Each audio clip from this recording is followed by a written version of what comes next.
Sebagaimana yang sama kita maklum bahwa manusia hidup memerlukan idola, memerlukan figur-figur yang akan dijadikan contoh di dalam kehidupannya.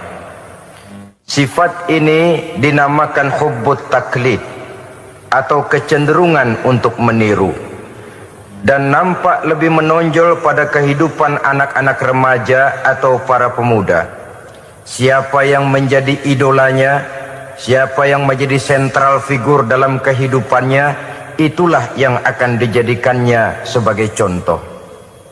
Kalau idolanya adalah Mick Jagger misalnya, maka tentu yang akan dicontohnya adalah Mick Jagger. Mulai gaya rambutnya, gaya pakaiannya, sampai kepada gaya jalan dan hidupnya. Soal pantas atau tidak pantas urusan nomor 16. Yang penting nyontoh dulu. Inilah kecenderungan daripada manusia. Bagi kita umat Islam, contoh ideal, figur sentral yang sepatutnya jadi idola tidak lain adalah junjungan kita Nabi besar Muhammad sallallahu alaihi wasallam. Beliau menjadi contoh dan panutan oleh karena kepribadiannya yang kompleks. Sejak dari seorang pemimpin negara yang adil sampai kepada seorang jenderal yang gagah berani di medan perang, sampai kepada seorang diplomat yang ulung, pedagang yang jujur, suami yang bertanggung jawab, ayah yang penuh kasih sayang dengan anak-anaknya, dan di dalam keseluruhannya beliau merupakan uswatun hasanah. Termasuk dalam membina rumah tangga bahagia, contoh kita tidak lain adalah rumah tangga beliau. Bagaimana sih rumah tangga Nabi kita itu? Beliau berkata dalam dua kalimat yang singkat tapi punya pengertian yang sangat luas dan dalam tentang rumah tangganya. Beliau mengatakan, baiti jannati, rumah tanggaku adalah sorga bagiku. Satu cerminan yang merupakan refleksi dari keadaan yang membawa kebahagiaan. Padahal sepanjang sejarah yang kita baca, rumah beliau kecil saja. Sarapan pagi pun cuma seteguk air zam-zam, sepotong roti, kadang-kadang sebutir kurma. Tidurnya di atas kain kasar yang separuh jadi selimut, separuh jadi alas tidur. Tetapi di tengah kondisi yang semacam itu, beliau sanggup berkata, baiti jannati, rumah tanggaku adalah surga bagiku. Kenapa kita yang hidup di zaman sekarang, di mana fasilitas sesungguhnya serba lebih menunjang untuk berkata semacam itu, malah kita berkata sebaliknya, baiti nari, rumahku adalah laksana neraka bagiku. Padahal kalau dilihat, rumahnya pun kadang-kadang bertingkat, kendaraan serba berkilat, uang banyak berlipat-lipat, istri pun tak kurang cantik memikat, kadang-kadang jumlahnya 4. Tapi tiap hari kiamat tidak ada ketenangan dan ketentraman di rumah tangga. Saudara hadirin kaum muslimin rahimakumullah, mengapa Rasul sampai mengatakan baiti jannati, rumahku adalah laksana surga bagiku? Inilah pokok pembicaraan kita pada pertemuan kali ini. Sebagaimana yang kita maklum bahwa nikah dalam pandangan Islam bukan hanya sekedar untuk memenuhi kebutuhan biologis manusiawi, tidak hanya sekedar untuk memperkembangbiakkan keturunan, dan juga tidak pula untuk memperturutkan hawa nafsu. Lebih daripada sekedar itu, nikah dalam pandangan Islam merupakan ibadah. Oleh karena ibadah, maka seluruh tujuan ibadah, apakah dia bernama solat, apakah dia bernama puasa, zakat, sodako, haji, dan lain sebagainya, seluruh daripada tujuan ibadah, target utamanya adalah mardhatillah atau keridhaan daripada Allah Subhanahu wa taala. Kalau nikah itu ibadah, maka sesungguhnya tujuan utama dari pelaksanaan suatu pernikahan tidak lain hanya untuk mencari keridhaan dari Allah Subhanahu wa ta'ala. Bukankah kalau kita tanya tiap orang yang melakukan nikah, kenapa sih kamu nikah dengan dia? Jawabannya bisa macam-macam. Yang umum, karena saya cinta dia. Ada yang berkata, karena saya ingin mendapat ketenangan hidup. Ada yang bilang, karena saya ingin hidup teratur. Ada yang mengakui, karena saya ingin dapat keturunan, dan lain sebagainya. Tetapi sesungguhnya, menurut ajaran agama, kalau nikah merupakan ibadah, jawaban intinya ialah saya melakukan nikah untuk mencari keridhaan dari Allah Subhanahu wa ta'ala. Ini konsekuensinya kalau nikah merupakan bagian daripada ibadah. Rumah tangga yang didirikan atas dasar mencari keridhaan Allah, maka akan diwarnai oleh nilai-nilai luhur daripada ajaran agama. Tanpa harta orang memang sulit untuk bahagia, tapi harta bukan jaminan orang lalu akan bahagia. Harta pada suatu saat akan berakhir, kecantikan akan berkurang, pangkat dan jabatan akan sampai kepada batasnya. Tetapi agama, keyakinan, nilai-nilai iman, itulah pegangan kita yang kekal dan abadi. Sebab itu dalam surah Ar-Rum ayat ke-21 Allah Subhanahu wa ta'ala menjelaskan, wa min ayatihi an khalaqalakum min anfusikum azwajan litaskunu ilaiha wa ja'ala bainakum mawaddatan wa rahmah. Dan di antara tanda-tanda kebesaran Allah, dijadikannya bagimu istri-istrimu dari diri kamu sendiri, litaskunu ilaiha, agar kamu bisa hidup tenang bersamanya, wa ja'ala bainakum mawaddatan wa rahmah, dan dijadikannya di antara kamu rasa cinta dan kasih sayang. Umumnya pernikahan terjadi karena mawaddatan warahmah ini, cinta dan kasih sayang. Atas dua dasar itulah rumah tangga didirikan orang. Atas dasar itulah seorang laki-laki dan seorang perempuan memadu janji untuk membagi suka dan duka dalam hidup ini secara bersama-sama. Namun kalau kita renungi ayat ini, Allah tidak hanya menjadikan cinta, tapi Allah juga menjadikan kasih sayang. Apa bedanya cinta dan kasih sayang? Apa bedanya mawaddatan warahmah ini? Saudara, mawaddah yang artinya cinta, itu sasarannya biasanya adalah jasmani, kecenderungan biologis. Itu akan berakhir. Orang yang mendirikan rumah tangga cuma karena kecenderungan biologis, cuma karena rasa cinta semata-mata, cinta biasanya terkait kepada keindahan. Betul apa benar? Biasanya orang mudah jatuh cinta kepada sesuatu yang punya nilai keindahan. Makanya anak muda jarang yang jatuh cinta sama nenek-nenek. Cinta selalu memandang segi keindahannya. Ini yang namanya mawaddah. Allah tidak mengingkari itu, silakan. Bahwa manusia secara naluri senang kepada serba keindahan, wajar-wajar saja. Tetapi tidak cuma mawaddah, Allah juga menciptakan rahmah, kasih sayang. Mawaddah mungkin ada akhirnya, tapi rahmah tidak akan pernah ada akhirnya. Kalau mawaddah adalah berkecenderungan kepada biologis, jasmaniah, maka rahmah kecenderungan kepada nilai-nilai rohani, kepribadian, kejiwaan, dan lain sebagainya. Dikala pernikahan di bawah umur 40 tahun, mungkin masih banyak mawaddahnya, rasa cintanya. Tapi 40 bahkan 50 tahun ke atas, rasanya orang berumah tangga kalau sudah 50 tahun ke atas itu lebih banyak kasih sayangnya ketimbang cinta-cintaannya. Kalau satu rumah tangga hanya didirikan atas dasar mawaddah saja, atas dasar cinta saja, padahal cinta itu terpaut kepada hal-hal keindahan, keindahan satu saat akan menurun. Ya tentu sebagaimana yang kita maklum bersama-sama, belum punya anak memang cantik. Sudah punya anak, kecantikan mulai menurun. Punya anak 2, kulit mulai mengkerut. Punya anak 3, onderdil mulai dol.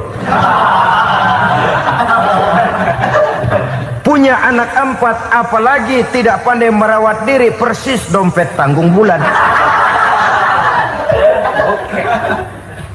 Kalau rumah tangga didasarkan kepada rupa yang cantik saja, cinta akan bisa berpindah, paling tidak akan berkurang nilainya. Sebab itu Allah tidak hanya menyediakan mawaddah warahmah, dijadikannya di hatimu itu tidak cuma sekedar cinta, tapi juga kasih sayang. Nah, kasih sayang inilah apabila berakar dan berurat dari nilai-nilai keagamaan yang akan menopang jalinan rumah tangga bahagia, mengukuhkan usaha untuk mencapai mardhatillah atau keridhaan daripada Allah Subhanahu wa taala. Dengan demikian, berumah tangga bukan tujuan. Ini kalau kita lihat dari segi agama. Berumah tangga cuma alat untuk mencapai mardhatillah, keridhaan daripada Allah. Seorang suami yang pergi pagi pulang sore peras keringat banting tulang mencari nafkah untuk menghidupi keluarganya, kalau niatnya untuk mardhatillah, maka pergi usahanya adalah ibadah. Sementara si suami pergi berusaha, istri di rumah mendoakan suaminya, itu juga merupakan bagian daripada ibadah. Marilah kita biasakan membina satu rumah tangga untuk mencapai keridhaan daripada Allah Subhanahu wa taala. Ini motif dasarnya.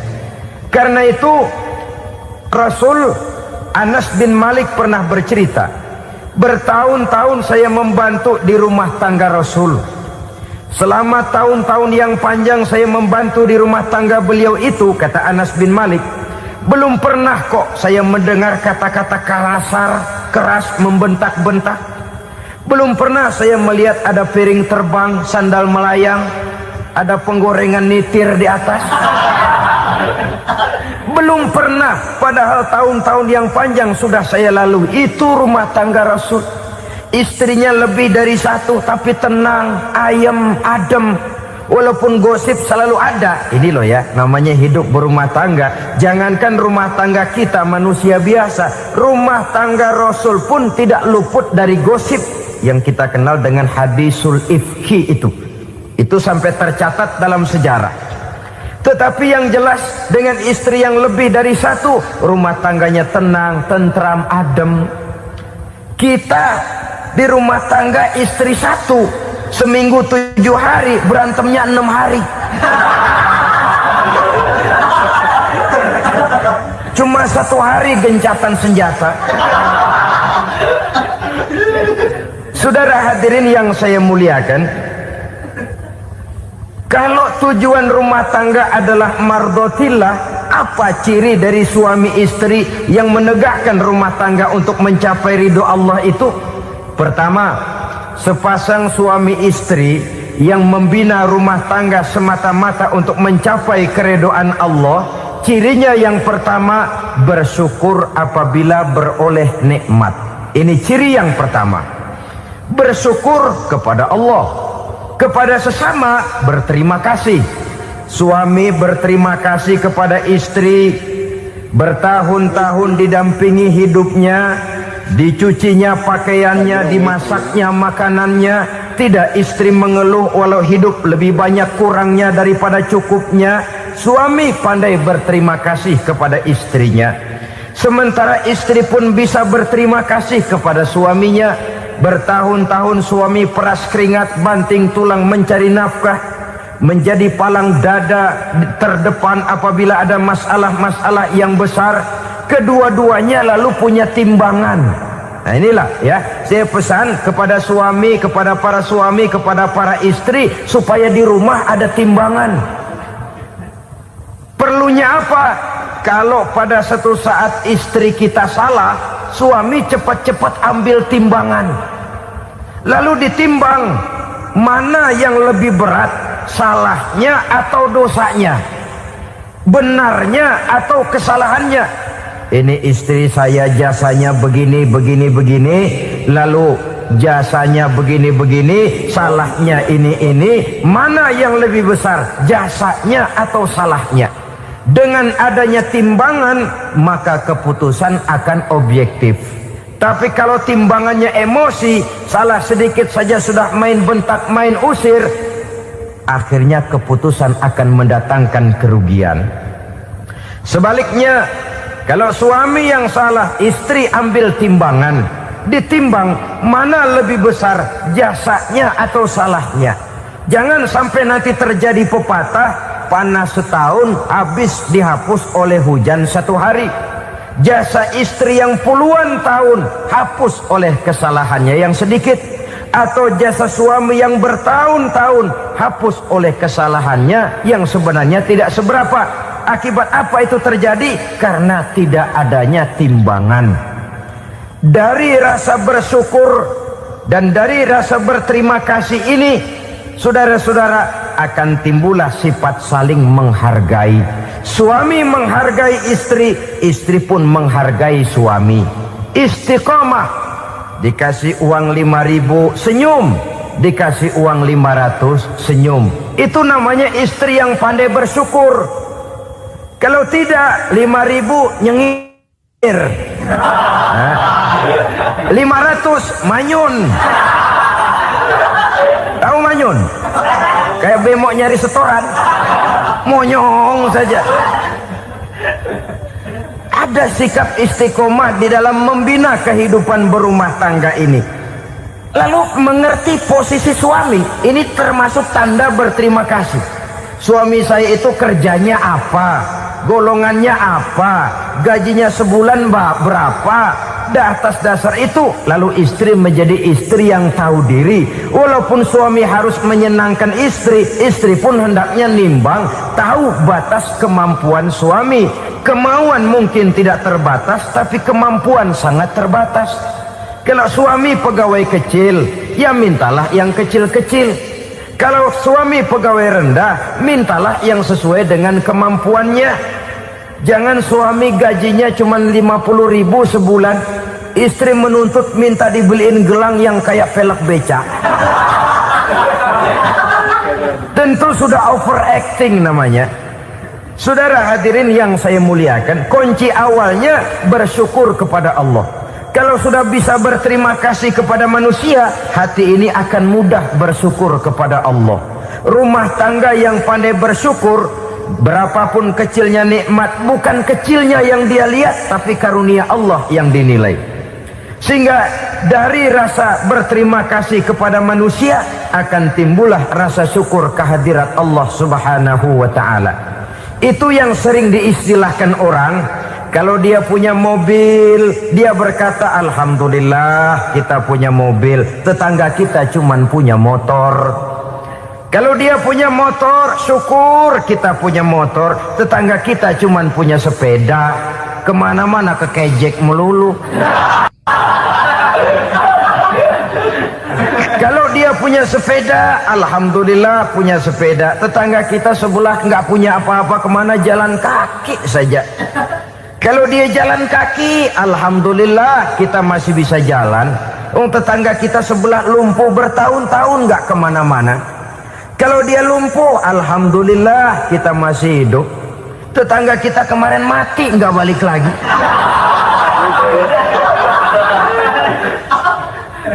Lalu akan timbul rasa syukur.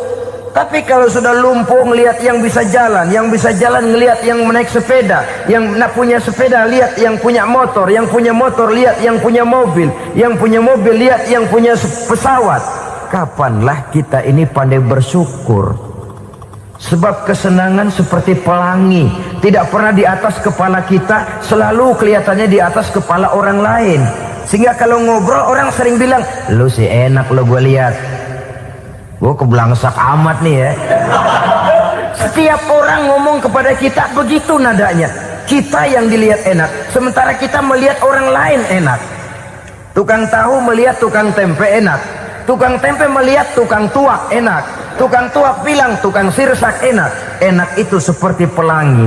Namun kalau kita mau merenungi, tidak pernah Allah berhenti memberikan nikmat kepada kita. Sejak kita bangun tidur sampai kita tidur kembali, bahkan tidur itu sendiri seluruhnya tidak pernah putus dari nikmat Allah. Bahagia ada di gubuk reot, bahagia ada di rumah mewah, bahagia ada di hati kopral, bahagia ada di hati jenderal, di gunung dan di kota, di hutan belantara dan di desa, di keheningan malam atau di keramaian siang. Kalau kita mau mencari, bahagia selalu ada. Tapi hati yang tidak pandai bersyukur, bagaimanapun banyak kebahagiaan yang meliputi hidupnya, dia tidak akan pernah pandai mensyukurinya. Maka berterima kasihlah kepada istri, berterima kasihlah kepada suami, bersyukurlah kehadirat Allah Subhanahu wa ta'ala. Saya sering mengatakan, sebaliknya seorang suami bagaimanapun kondisi istrinya, kalau itu memang jodohnya, beranilah berkata, istriku adalah Romeoku, istriku adalah Julietku, atau istriku adalah Sri Kandiku. Biarin pengkor ya pengkor, gak ada urusan. Mensyukuri. Kalau tidak mensyukuri, yang timbul lalu sesalan. Kalau sudah sesalan, mudah umpat mengumpat, caci mencaci dalam rumah tangga, lalu terjadilah kegaduhan. Ketenangan sulit kalau sudah tidak ada unsur saling menghargai itu. Lebih celaka lagi kalau sudah mengarah kepada penyesalan. Kata istrinya, bang, gue nyesel kawin sama lu. Suami digituin mungkin gede kepalanya. Kalau lu nyesel apalagi gua, makin nyesel. Iya, coba pikir bertahun-tahun kita berumah tangga, memangnya abang bisa beliin apa sama saya? Itu juga gerobok kalau nggak ngeridit, bang. Kalau nggak ngeridit, memangnya kamu bayar kreditan pakai daun pisang? Saudara hadirin yang saya hormati, ini saya tekankan kepada ibu-ibu karena penyakit perempuan umumnya. Pernah Rasul itu pulang Isra Mi'raj cerita, saya pulang Isra Mi'raj diperlihatkan neraka. Neraka ya Rasul? Lalu bagaimana? Saya lihat kok isinya kebanyakan perempuan. Perempuan. Laki juga tidak sedikit. Cuma kebanyakan kok perempuan. Apa perempuan tidak sholat ya Rasul? Sholat. Tidak puasa? Puasa. Tidak ngaji? Rajinan dia sama suaminya. Tapi kenapa lebih banyak di sana? Rasul berkata, hunna yakfurnal asir. Penyakit umum dari perempuan tidak pandai berterima kasih kepada suaminya. Ini rupanya penyakit umum dari tahun atu. Saudara hadirin yang saya muliakan, jadi rumah tangga yang didirikan atas dasar mencapai ridho Allah, maka kelihatan dari pasangan suami istri menjadi orang yang pandai bersyukur terhadap nikmat. Bukankah dalam surah Ibrahim ayat 7 Allah berjanji, la in syakartum la azidannakum wa la in kafartum inna azabi lasyadid. Kalau kamu pandai bersyukur, aku tambah nikmatku. Kalau kamu ingkar, tidak mau bersyukur, azabku itu hebat dan pedih. Rumah tangga yang suami istrinya tidak bersyukur disiksa oleh perasaannya sendiri. Tetangganya dapat nikmat, dia yang meriang. Tetangganya dapat kesenangan, dia yang sakit hati. Dia tidak melihat nikmat yang diberikan kepadanya. Nikmat yang orang lain punya aja yang diincar. Nikmat orang lain aja dihitung-hitung. Tangga kita, saya baru habis beli yang sebelah belilir habis beli kukusan. Cuma sekedar kukusan saja. Orang lain beli apa-apa jadi bahan diskusi di rumahnya. Orang lain saja yang diusut. Timbul dendam kesumatnya, timbul hasutnya. Dia tidak bersyukur dengan nikmat yang ada dalam rumah tangganya. Isi rumah tangga semacam itu disiksa oleh perasaan hasutnya sendiri. Jauh dari kebahagiaan, kering hatinya, miskin jiwanya, merana batinnya. Kalau sudah ke sana, jauhlah rumah tangga dari pantulan sinar kebahagiaan. Saudara-saudara, kita lihat rumah tangga Rasul. Dari rumah yang kecil, dari tempat tidur yang sarapnya kain kasar, separuh jadi selimut lagi, keluar ucapan baiti jannati. Kenapa? Beliau orang yang pandai bersyukur kepada Allah. bisa berterima kasih kepada istri-istrinya, dan istrinya pun pandai berterima kasih kepada Rasul dan bersyukur kehadirat Allah Subhanahu wa taala. Maka nikmat lalu bertambah. Makin kita syukuri nikmat, makin tambah itu. La azidannakum, janji Allah, pasti aku tambah nikmatku kepadamu jikalau kamu pandai mensyukurinya. Tapi kalau kamu ingkar, tidak pandai bersyukur, awas, nikmat bisa berubah menjadi azab kalau kita tidak pandai-pandai mensyukurinya. Jadi cirinya yang pertama, rumah tangga bahagia itu apabila suami istri pandai bersyukur terhadap nikmat yang diberikan oleh Allah Subhanahu wa taala. Satu. Cirinya yang kedua, rumah tangga yang berdasarkan untuk mardhatillah, mencapai keridhaan Allah, sabar apabila mendapat cobaan. Namanya orang berumah tangga itu persis berlayar di lautan. Suami istri adalah dua orang yang memegang kemudi. Kalau berlayar ombak tenang, angin bertiup sepoi-sepoi basah, lalu bila malam datang bulan bersinar, bintang gemintang gemerlapan, berlayar memang nikmat. Tapi satu saat angin puting beliung bertiup, gelombang menggunung, halilintar menyambar, kemudian petir berkilat. Kalau pada saat itu suami mau ngalor, istri mau ngidul, alamat perahu patah di tengah jalan, kandas di lautan sebelum sampai ke pantai yang akan ditujunya. Oleh karenanya perlu kekompakan. Maka sejak awal seharusnya dalam akan membina rumah tangga yang bahagia itu lebih baik bicara yang pahit-pahit saja, supaya terjadi kesamaan langkah apabila menghadapi kesulitan dan cobaan. Sabar apabila mendapat cobaan. Rumah tangga seperti kapal di lautan tadi tidak akan sunyi dari hantaman gelombang, tidak akan sepi dari tiupan angin topan, dari kilatan petir, dari sambaran halilintar. Baik suami, baik istri harus sabar menghadapi kesulitan. Kadang kesulitan dari segi ekonomi, kadang kesulitan dari segi mengarahkan dan mendidik anak-anak, kadang kesulitan karena banyak orang yang hasut dengan kita, kadang kesulitan berbagai macam lah yang menyebabkan kesulitan. Rumah tangga yang bertujuan mencapai ridho Allah sabar menghadapi segala macam kesulitan. Saudara-saudara kaum muslimin rahimakumullah, kesulitan adalah bagian daripada perjalanan hidup. Siapa orangnya yang tidak pernah menemukan kesulitan dalam kehidupan? Rasanya hampir tidak ada. Dan memang kesulitan bukan untuk ditakuti. Kesulitan justru untuk diatasi, dicarikan jalan keluarnya. Begitulah suami istri yang bertujuan mencari ridho Allah.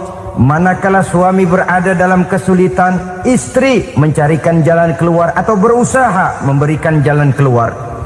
Sebaliknya, manakala istri dalam kesulitan, suami bisa mencarikan jalan keluarnya. Sabar dalam menghadapi segala macam kesulitan.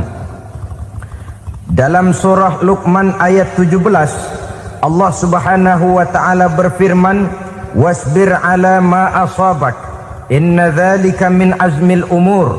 Dan bersabarlah terhadap apapun yang menimpa kamu. Bersabarlah terhadap segala kesulitan yang kamu hadapi, karena sesungguhnya yang demikian itu merupakan sebagian dari perkara-perkara yang telah ditetapkan oleh Allah Subhanahu wa taala.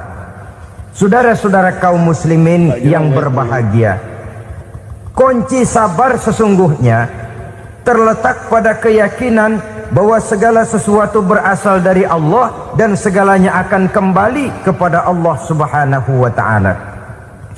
Rumah tangga yang sabar di dalam menghadapi kesulitan-kesulitan biasanya akan lebih mudah mencari jalan keluar.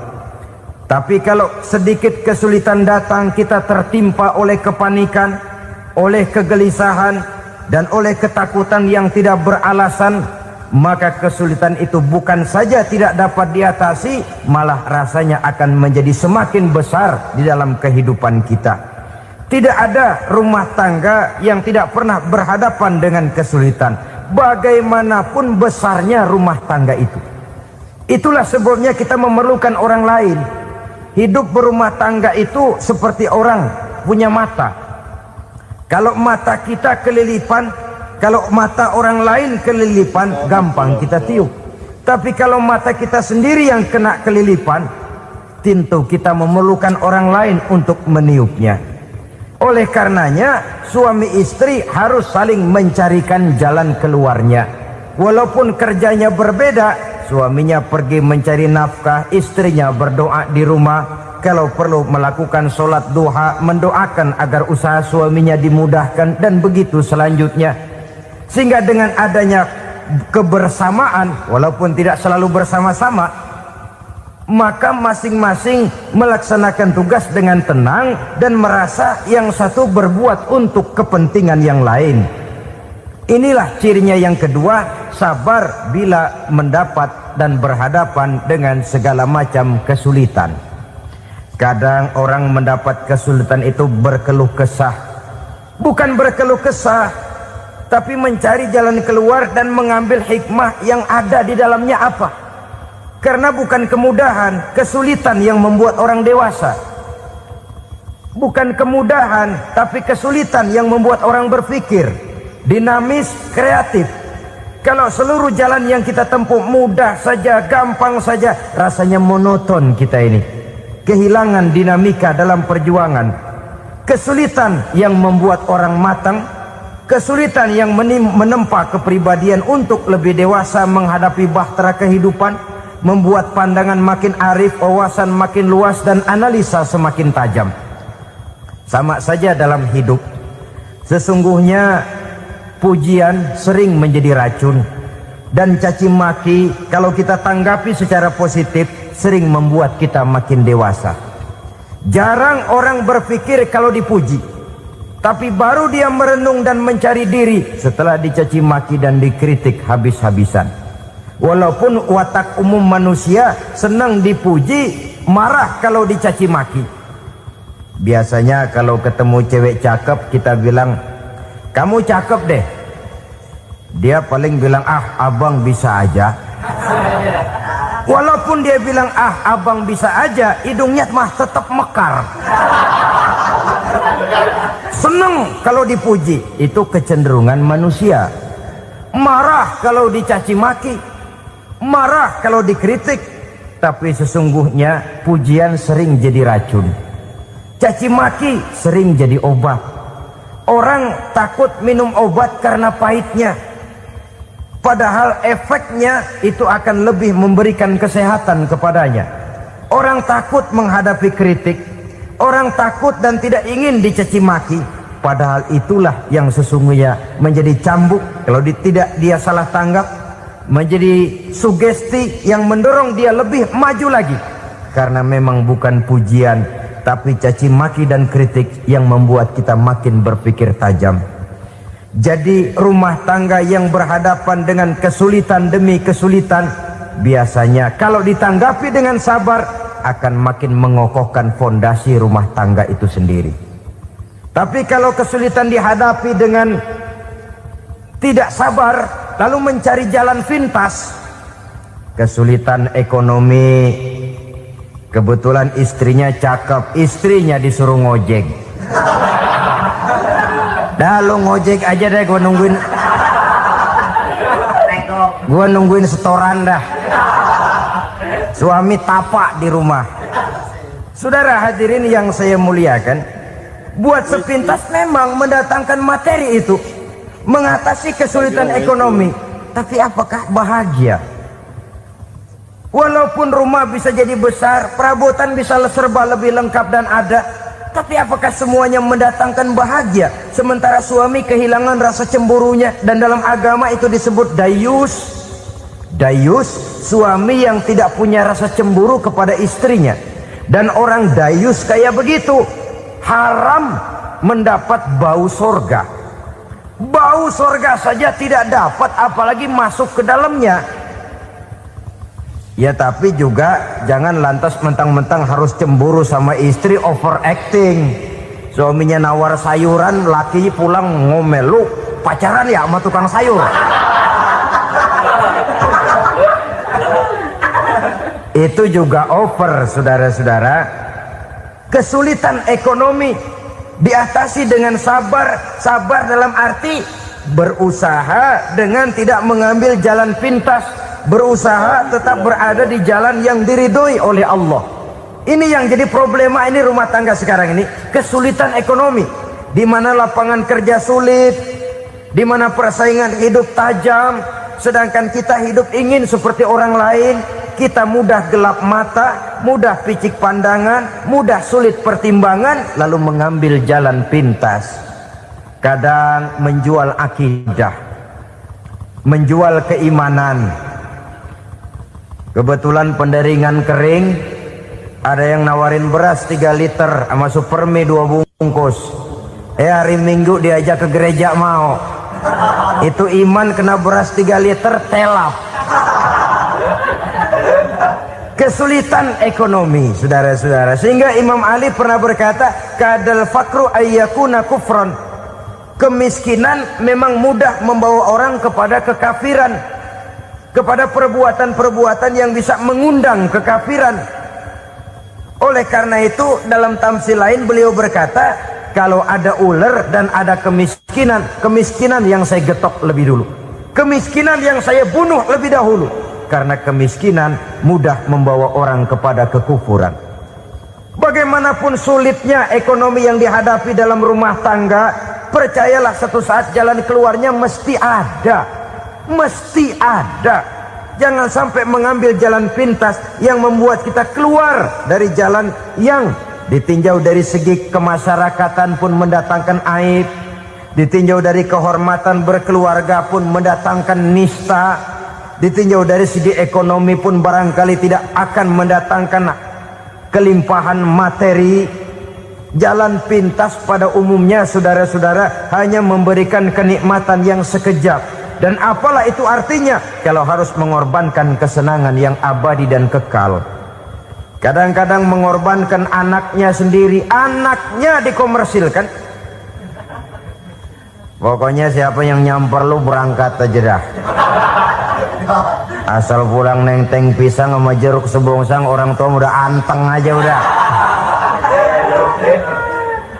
Saudara hadirin yang saya muliakan, setiap kita selalu berhadapan dengan kesulitan. Karena itu rumah tangga yang bertujuan mencapai mardhatillah, mereka sabar dalam menghadapi kesulitan. Tidak ada beras, puasa saja, puasa sunnah. Puasa sunnah, lapar tapi ada pahalanya. Daripada tidak puasa lalu ngegerundel, brengsek Tuhan, gue sembahyang melulu lapar juga. Sudah lapar tidak berpahala. Bukankah Rasulullah sendiri kalau pulang ke rumah Aisyah lalu berkata, ya Humairah, ada makanan hari ini? Ada makanan yang enggak ada bang. Alhamdulillah, kalau begitu saya puasa. Pulang dari mana-mana perut lapar, mau makan tidak ada makanan, bukan marah, bukan ngamuk, puasa. Maka boleh puasa sunnah, niatnya udah siang, jam 10, jam 11, asal dari pagi belum makan apa-apa. Niatnya jam 10, sah, dengan catatan dari pagi belum makan apa-apa. Jangan sudah sepiring setengah baru niat, itu lain. Itu ngojek namanya itu. Pengertian dalam kesulitan. Satu malam beliau pulang dari masjid agak larut. Habis ngajar banyak yang bertanya. Ketuk pintu, Assalamualaikum. Assalamualaikum. 3 kali beliau memberi salam, tidak ada jawaban, tidak dibukakan pintu. Rupanya istri beliau lelah bekerja di waktu siang, tidurnya pules benar. Marahkah Rasul? Tidak. Beliau gelar sorban, tidur di depan pintu. Asraful anbiya wal mursalin ini, Rasul termulia ini, karena menghargai istrinya, tidur di depan pintu. Sampai Aisyah bangun sepertiga malam, terkejut buka pintu, suaminya ada di depan pintu. Beliau bangunkan. Ketika dibangunkan, Rasul lebih dulu berkata, maaf sayang, saya pulang terlambat. Sudah nggak dibukain pintu, tidur di depan, dibangunin, beliau duluan yang minta maaf. Pengertian. Kalau emosi memang nggak dibukain pintu, tidur di depan. Begitu dibukain yang enak kita tunjuk jidatnya.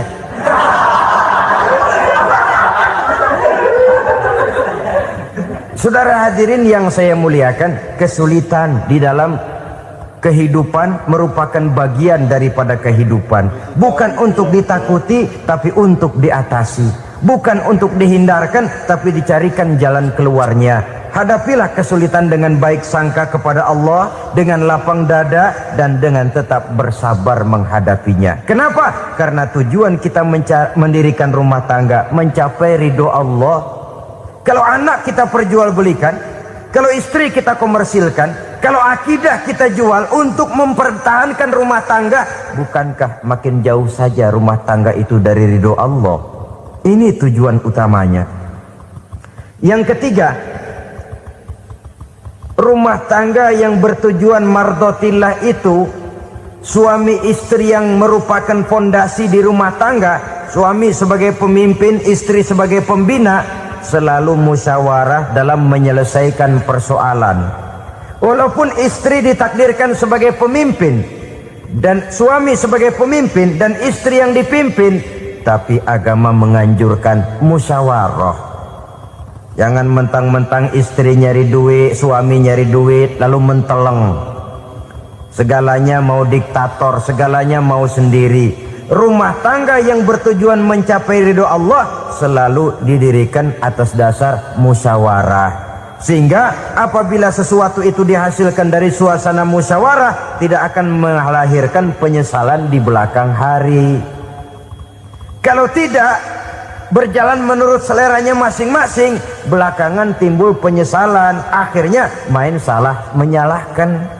Kalau sudah saling salah menyalahkan, itu artinya sudah saling mengungkit kekurangan masing-masing. Akibatnya tidak ada lagi saling menghargai. Jadi dengan demikian musyawarah di dalam menyelesaikan persoalan, menghadapi kesulitan ekonomi musyawarah, menghadapi kenakalan anak musyawarah, akan membeli ini dan itu sebaiknya juga musyawarah. Kalau merupakan hasil musyawarah, maka saudara-saudara hasilnya pun akan dihadapi oleh bersama. Enak rasakan bersama, tidak enak rasakan bersama. Kenapa? Tadinya musyawarahnya bersama-sama juga. Lah kalau hasil sendirian, giliran enak mungkin yang satu mau ikut, giliran tidak enak yang satu nuding. Gua kata juga apa? Kan begitu akibatnya kalau tidak berdasarkan musyawarah lebih dahulu. Maka insya Allah hasil musyawarah ini setidaknya tidak akan mendatangkan sesalan di belakang hari nantinya. Saudara-saudara kaum muslimin rahimakumullah, ciri yang keempat, sepasang suami istri yang bertujuan mencapai ridho Allah dalam upaya mencapai rumah tangga bahagia itu tawakal apabila mempunyai rencana. Tawakal berserah diri kepada Allah. Bukan berserah diri dalam artian mutlak yang mengarah kepada fatalism atau predestination. Kita sering mengartikan tawakal secara salah. Belum apa-apa sudah menyerahkan diri kepada Allah. Emang semuanya terjadi menurut maunya Allah dah. Gak usah ngapa-ngapain, bagaimana Tuhan aja dah. Lapar juga nggak usah makan, kalau takdirnya kenyang pan kenyang. Ya udah lapar terus kita. Makan dulu, perkara nanti kenyang apa tidak, itu baru tawakal. Kalau sakit ke dokter, soal sembuh atau tidak, baru tawakal. Artinya usaha itu ada. Setelah suami berusaha, istri berusaha, selebihnya tawakal. Apa perlunya tawakal? Apabila berhasil tidak lupa daratan, apabila berhasil tidak lupa diri, apabila gagal tidak putus asa. Sehingga dengan demikian dari tawakal ini lahirlah pondasi yang kokoh membina rumah tangga yang bahagia dalam upaya mencapai keridhaan daripada Allah Subhanahu wa taala. Apapun yang kita laksanakan di rumah tangga, tujuan intinya tetap untuk mencapai keridhaan Allah. Beli kendaraan untuk mencapai ridho Allah, lalu dipakai ngaji, dipakai ke masjid dan sebagainya. Beli peralatan rumah tangga untuk mencapai ridho Allah. Mendidik anak untuk mencapai ridho Allah, membantu keluarga untuk mencapai ridho Allah, dan begitu selanjutnya. tawakal apabila mempunyai rencana. Kemudian cirinya yang kelima, suami istri yang bertujuan mencapai ridho Allah selalu mempererat silaturahmi. Sebab seperti sudah saya sampaikan pada pertemuan terdahulu, dalam berumah tangga itu ada orang tua, ada mertua. Itu cuma perbedaan istilah, tapi hakikatnya adalah sama. Jangan karena perbedaan istilah lalu menyebabkan kita berbeda sikap. Kalau sudah berbeda sikap, tentu akan melahirkan perasaan yang tidak simpatik. Sebaiknya suami istri kalau sudah berumah tangga, jadikanlah orang tua tempat cerita yang enak saja. Yang tidak enak telan berdua, yang pahit rasakan berdua, kesusahan dan kesulitan atasi berdua. Giliran enak ngomong sama orang tua, giliran senang cerita sama mertua. Sekarang kan kita balik, kalau lagi senang duitnya banyak, anteng di rumah, kalem aja. Tapi lalu waktu susah, waktu susah, cerita kepada orang tuanya, cerita kepada mertuanya. Lalu kapan kita mau menyenangkan orang tua? Sudahlah mereka susah mendidik kita di waktu kecil, membesarkan kita, melakukan segala macam pengorbanan. Demi setelah kita berumah tangga, kesulitan rumah tangga kita tumpahkan juga kepada mereka. Pererat silaturahmi dan usahakan agar seluruh keluarga hanya menjadi tempat kita cerita yang enak-enak saja. Istilah sehari-harinya, kalau di rumah kita makan sama sayur bayam, keluar rumah diem, malah seluitan. Tetangga tanya, lu makan kayaknya enak banget apa sih? Daging ayam.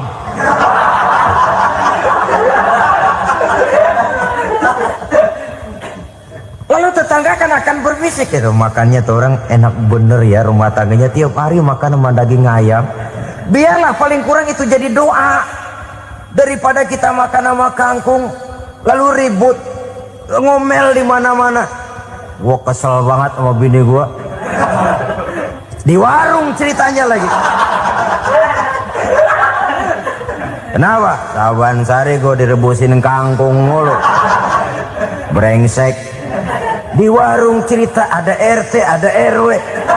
Gara-gara makan sama kangkung se-RT tahu. Akhirnya mungkin kalau kita berangkat orang hitung dari jauhan, lihat kangkung liwat gitu.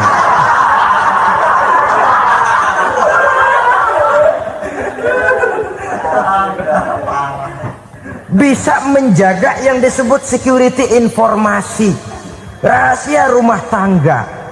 Bahkan pernah saya berikan contoh karena ingin menghargai. Suami beliin kain batik buat istrinya. Istri tahu begitu sepintas, nih kain jelek nih.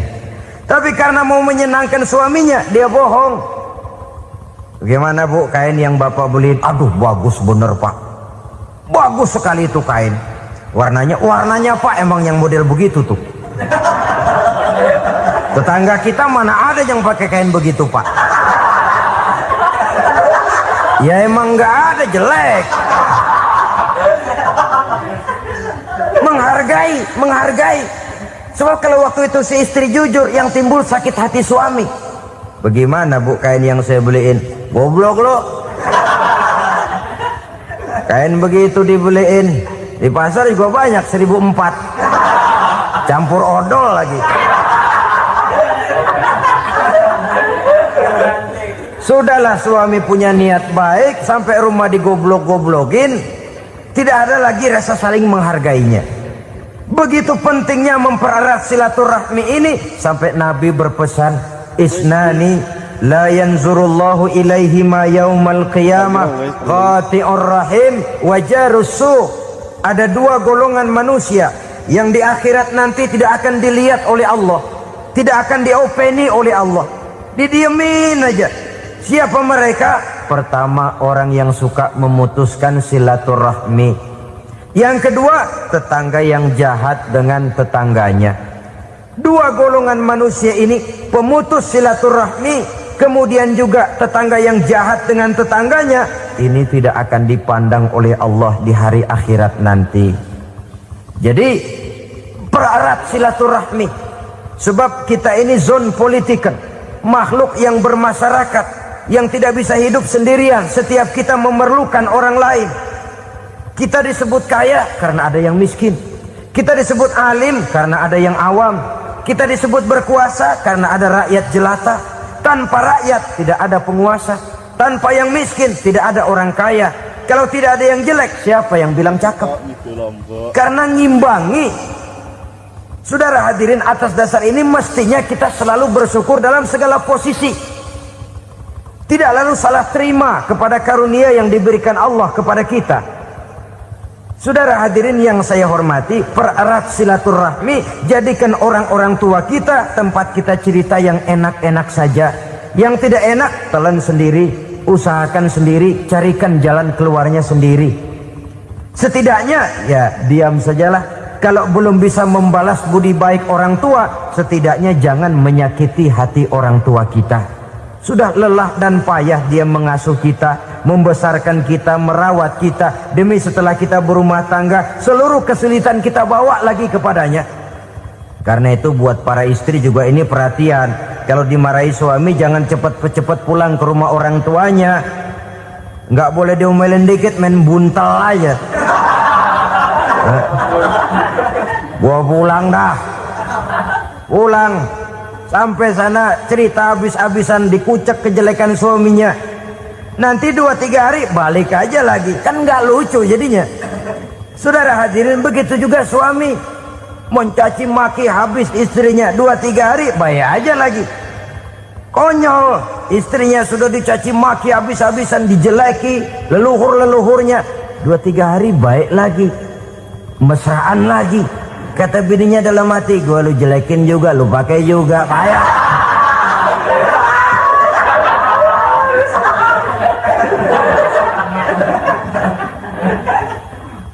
Saudara hadirin yang saya muliakan, itulah sebabnya pada awal tadi saya katakan perlunya kita mempunyai timbangan baik sebagai suami maupun sebagai istri.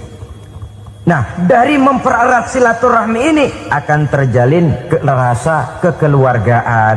Maka tradisi arisan keluarga itu bagus sesungguhnya untuk mempererat silaturahmi. Cuma celakanya bukan silaturahmi yang jadi tujuan, arisannya itu yang jadi tujuan. Akibatnya apa? Kalau belum narik mah semangat banget datang dah. Begitu udah narik aja udahan. Itu celakanya. Akhirnya silaturahminya jadi nomor 2, arisan semata-mata yang menjadi tujuan. Sesungguhnya itu bagus untuk mempererat silaturahmi. Karena kalau kita dengan kita sesama saudara sudah tidak saling mau mengenal, bagaimana dengan anak-anak kita? Bagaimana dengan cucu-cucu kita? 2-3 generasi yang akan datang tentu akan lebih saling tidak mengenal lagi. Baiklah ya, yang keenam, suami istri yang bertujuan untuk mencapai keridhaan Allah itu selalu berusaha tolong menolong di dalam kebajikan.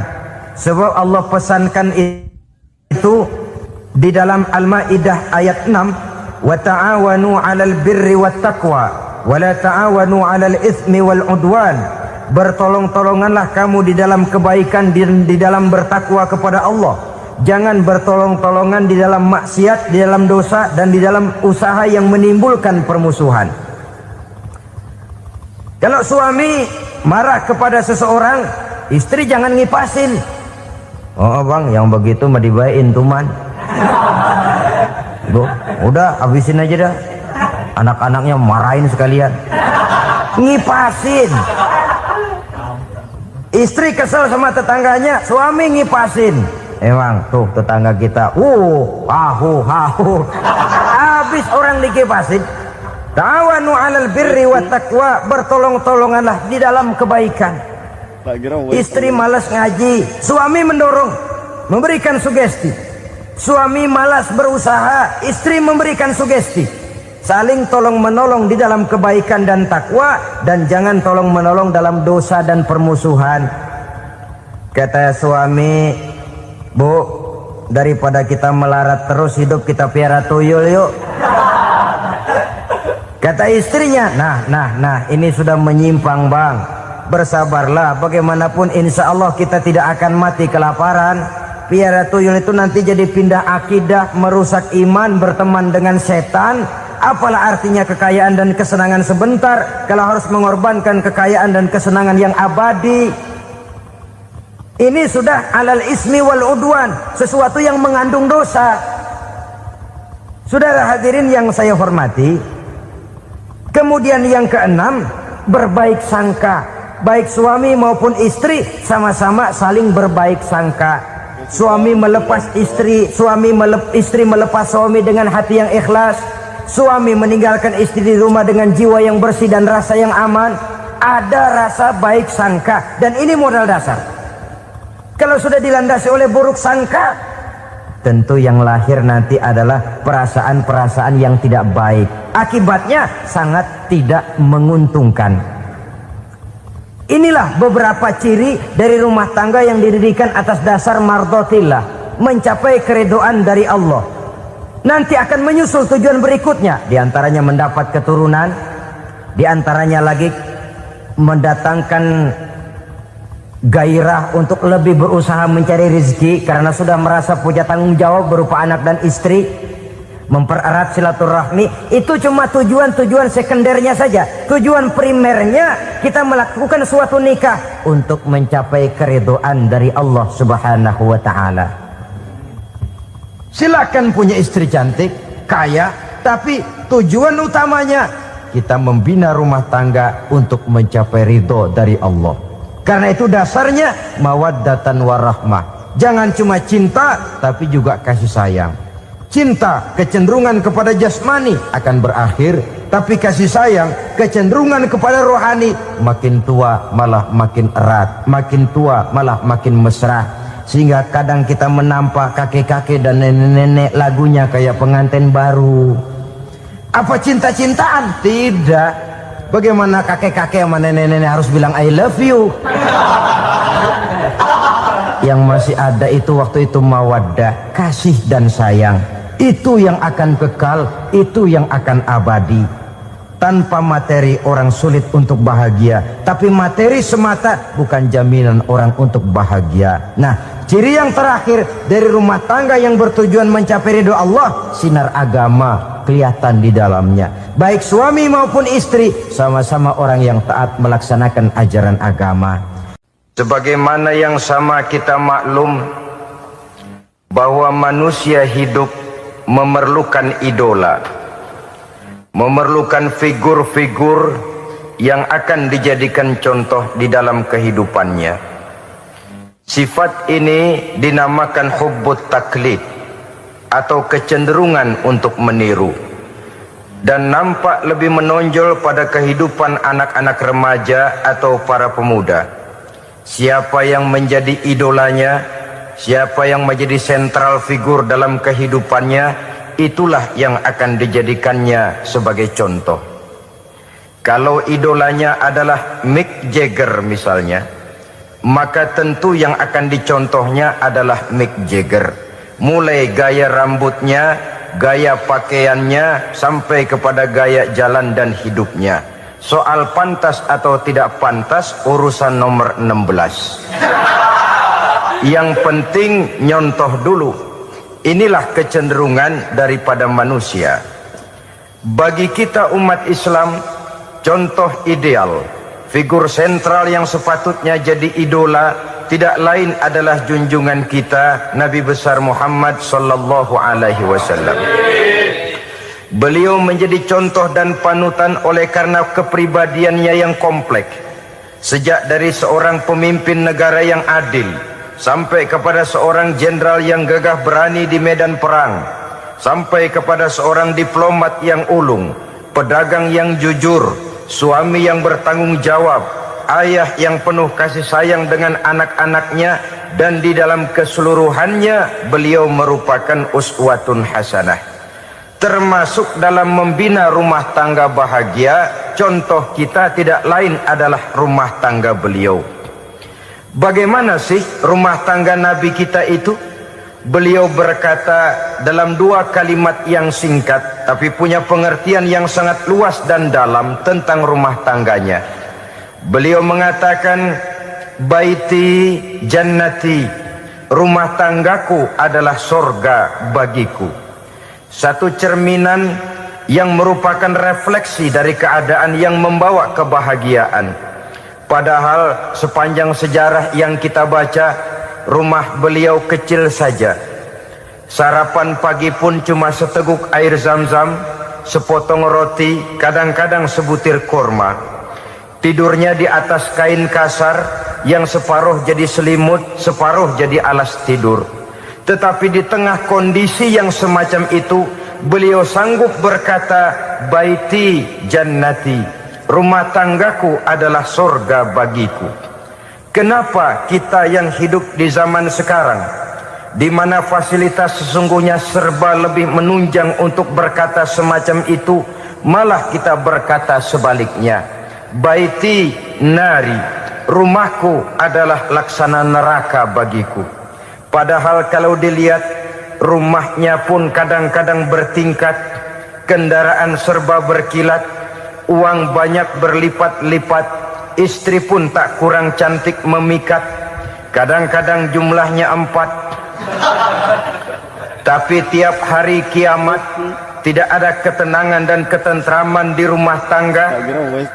Saudara hadirin kaum muslimin rahimakumullah, mengapa Rasul sampai mengatakan baiti jannati, rumahku adalah laksana surga bagiku? Inilah pokok pembicaraan kita pada pertemuan kali ini. Sebagaimana yang kita maklum bahwa nikah dalam pandangan Islam bukan hanya sekedar untuk memenuhi kebutuhan biologis manusiawi, tidak hanya sekedar untuk memperkembangbiakkan keturunan, dan juga tidak pula untuk memperturutkan hawa nafsu. Lebih daripada sekedar itu, nikah dalam pandangan Islam merupakan ibadah. Oleh karena ibadah, maka seluruh tujuan ibadah, apakah dia bernama solat, apakah dia bernama puasa, zakat, sodako, haji dan lain sebagainya, seluruh daripada tujuan ibadah, target utamanya adalah mardhatillah atau keridhaan daripada Allah Subhanahu wa taala. Kalau nikah itu ibadah, maka sesungguhnya tujuan utama dari pelaksanaan suatu pernikahan tidak lain hanya untuk mencari keridhaan dari Allah Subhanahu wa taala.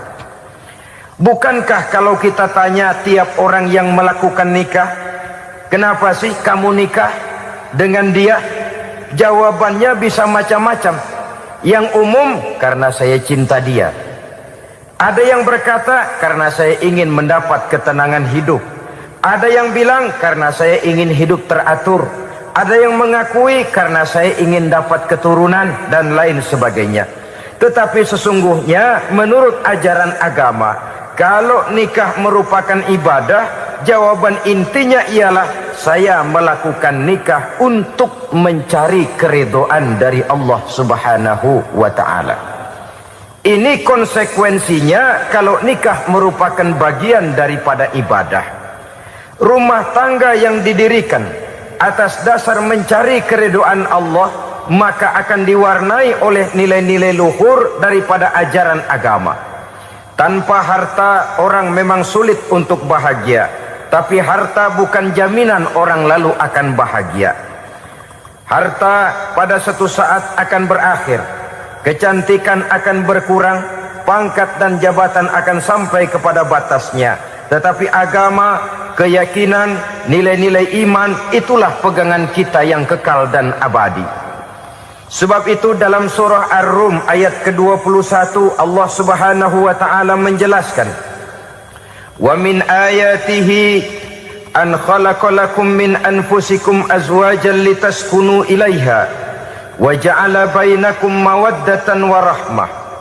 Dan di antara tanda-tanda kebesaran Allah, dijadikannya bagimu istri-istrimu dari diri kamu sendiri, litaskunu ilaiha, agar kamu bisa hidup tenang bersamanya, wa ja'ala bainakum mawaddatan wa rahmah, dan dijadikannya di antara kamu rasa cinta dan kasih sayang. Umumnya pernikahan terjadi karena mawaddatan wa rahmah ini, cinta dan kasih sayang. Atas dua dasar itulah rumah tangga didirikan orang. Atas dasar itulah seorang laki-laki dan seorang perempuan memadu janji untuk membagi suka dan duka dalam hidup ini secara bersama-sama. Namun kalau kita renungi ayat ini, Allah tidak hanya menjadikan cinta, tapi Allah juga menjadikan kasih sayang. Apa bedanya cinta dan kasih sayang? Apa bedanya mawaddatan warahmah ini?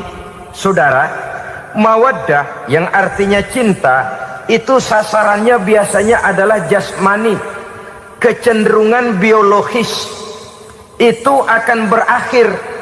Orang yang mendirikan rumah tangga cuma karena kecenderungan biologis, cuma karena rasa cinta semata-mata, cinta biasanya terkait kepada keindahan. Betul apa benar? Biasanya orang mudah jatuh cinta kepada sesuatu yang punya nilai keindahan. Makanya anak muda jarang yang jatuh cinta sama nenek-nenek. Cinta selalu memandang segi keindahannya. Ini yang namanya mawaddah. Allah tidak mengingkari itu, silakan. Bahwa manusia secara naluri senang kepada serba keindahan, wajar-wajar saja. Tetapi tidak cuma mawaddah, Allah juga menciptakan rahmah, kasih sayang. Mawaddah mungkin ada akhirnya, tapi rahmah tidak akan pernah ada akhirnya. Kalau mawaddah adalah berkecenderungan kepada biologis, jasmaniah, maka rahmah kecenderungan kepada nilai-nilai rohani, kepribadian, kejiwaan, dan lain sebagainya. Dikala pernikahan di bawah umur 40 tahun, mungkin masih banyak mawaddahnya, rasa cintanya. Tapi 40 bahkan 50 tahun ke atas, rasanya orang berumah tangga kalau sudah 50 tahun ke atas itu lebih banyak kasih sayangnya ketimbang cinta-cintaannya. Kalau satu rumah tangga hanya didirikan atas dasar mawaddah saja, atas dasar cinta saja, padahal cinta itu terpaut kepada hal-hal keindahan, keindahan satu saat akan menurun. Ya tentu sebagaimana yang kita maklum bersama-sama, belum punya anak memang cantik. Sudah punya anak, kecantikan mulai menurun. Punya anak 2, kulit mulai mengkerut. Punya anak 3, onderdil mulai dol. Punya anak 4, apalagi tidak pandai merawat diri, persis dompet tanggung bulan.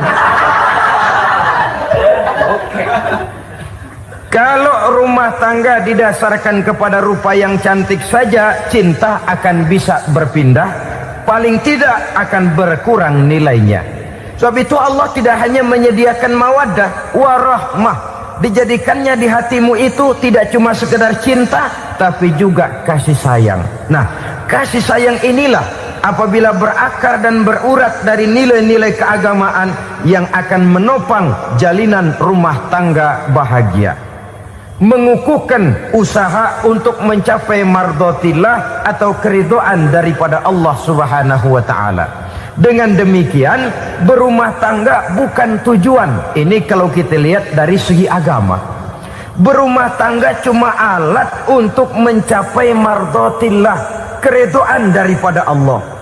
Seorang suami yang pergi pagi pulang sore peras keringat banting tulang mencari nafkah untuk menghidupi keluarganya, kalau niatnya untuk mardotillah maka pergi usahanya adalah ibadah.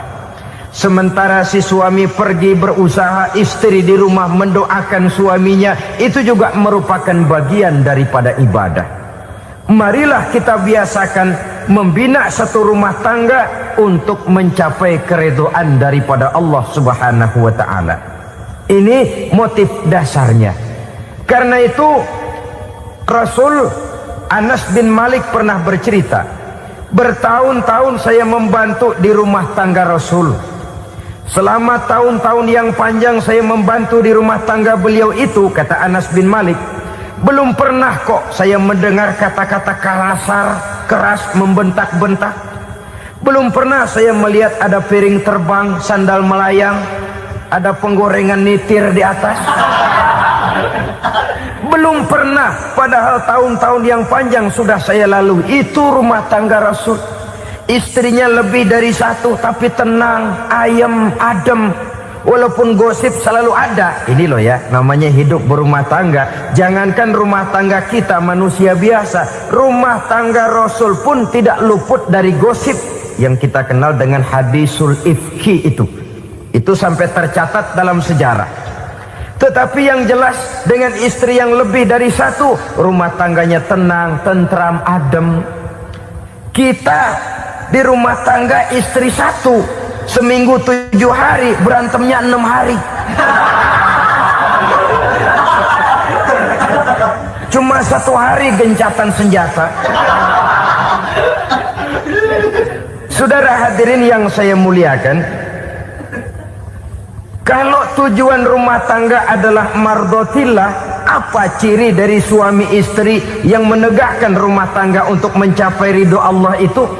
Pertama, sepasang suami istri yang membina rumah tangga semata-mata untuk mencapai keridhaan Allah, cirinya yang pertama, bersyukur apabila beroleh nikmat. Ini ciri yang pertama. Bersyukur kepada Allah. Kepada sesama berterima kasih. Suami berterima kasih kepada istri, bertahun-tahun didampingi hidupnya, dicucinya pakaiannya, dimasaknya makanannya. Tidak istri mengeluh walau hidup lebih banyak kurangnya daripada cukupnya. Suami pandai berterima kasih kepada istrinya. Sementara istri pun bisa berterima kasih kepada suaminya. Bertahun-tahun suami peras keringat, banting tulang mencari nafkah, menjadi palang dada terdepan apabila ada masalah-masalah yang besar. Kedua-duanya lalu punya timbangan. Nah inilah ya, saya pesan kepada suami, kepada para suami, kepada para istri, supaya di rumah ada timbangan. Perlunya apa?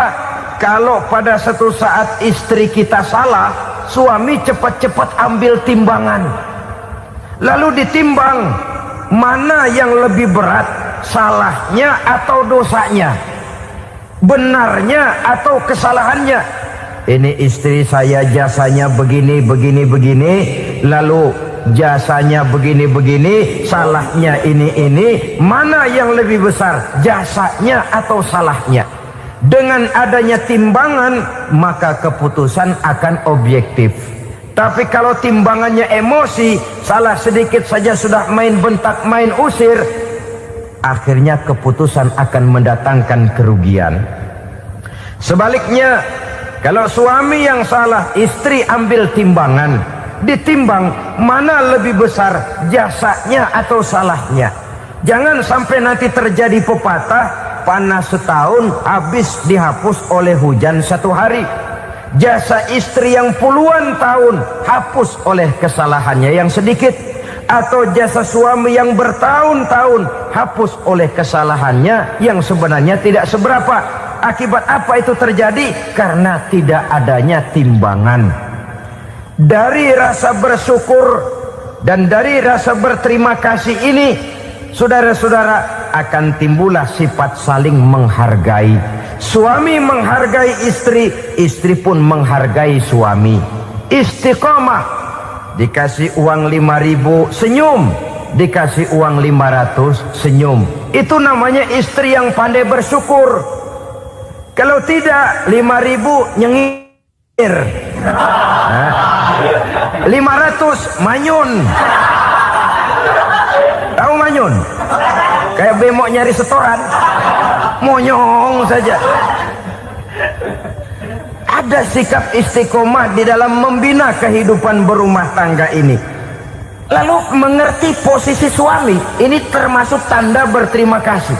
Suami saya itu kerjanya apa, golongannya apa, gajinya sebulan berapa. Atas dasar itu, lalu istri menjadi istri yang tahu diri. Walaupun suami harus menyenangkan istri, istri pun hendaknya nimbang, tahu batas kemampuan suami.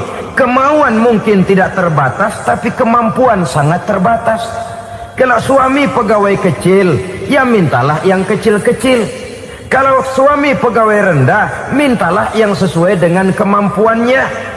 Jangan suami gajinya cuma 50.000 sebulan, istri menuntut minta dibeliin gelang yang kayak velg beca. Tentu sudah overacting namanya. Saudara hadirin yang saya muliakan, kunci awalnya bersyukur kepada Allah. Kalau sudah bisa berterima kasih kepada manusia, hati ini akan mudah bersyukur kepada Allah. Rumah tangga yang pandai bersyukur, berapapun kecilnya nikmat, bukan kecilnya yang dia lihat, tapi karunia Allah yang dinilai. Sehingga dari rasa berterima kasih kepada manusia akan timbullah rasa syukur kehadirat Allah Subhanahu wa ta'ala. Itu yang sering diistilahkan orang, kalau dia punya mobil, dia berkata alhamdulillah kita punya mobil, tetangga kita cuman punya motor. Kalau dia punya motor, syukur kita punya motor, tetangga kita cuman punya sepeda, kemana-mana kekejek melulu. Kalau dia punya sepeda, alhamdulillah punya sepeda, tetangga kita sebelah nggak punya apa-apa, kemana jalan kaki saja. Kalau dia jalan kaki, alhamdulillah kita masih bisa jalan. Tetangga kita sebelah lumpuh bertahun-tahun nggak kemana-mana. Kalau dia lumpuh, alhamdulillah kita masih hidup. Tetangga kita kemarin mati nggak balik lagi.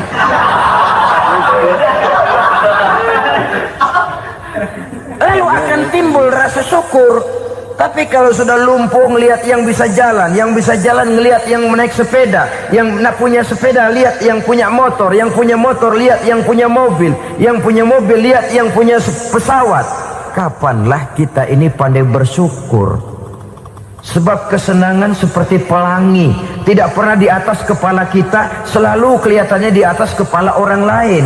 Sehingga kalau ngobrol orang sering bilang, lu sih enak lo gue lihat, gue keblangsak amat nih ya.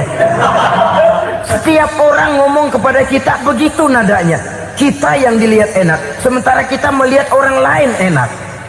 Tukang tahu melihat tukang tempe enak, tukang tempe melihat tukang tuak enak, tukang tuak bilang tukang sirsak enak.